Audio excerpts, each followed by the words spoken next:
That concludes the WordPress install on a VPS. You should now configure the various options. The first thing to configure is the URL permalink format. Here we're just going to select post name for the permalink format.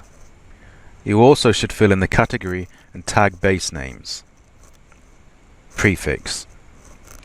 Click Save. You may also want to change the tagline for the actual site.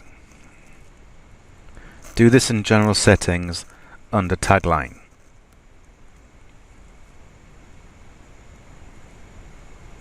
Then click Save.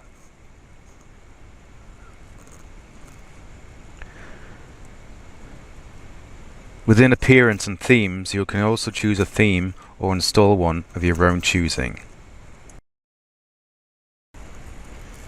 If you go to the site, you'll see the new theme has been applied.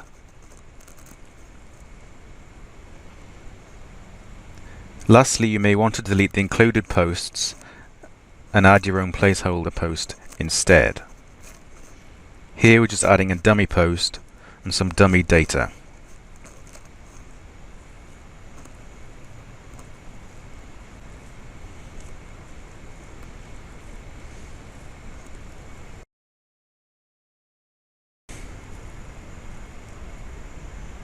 If you go to the site, you see it's all been updated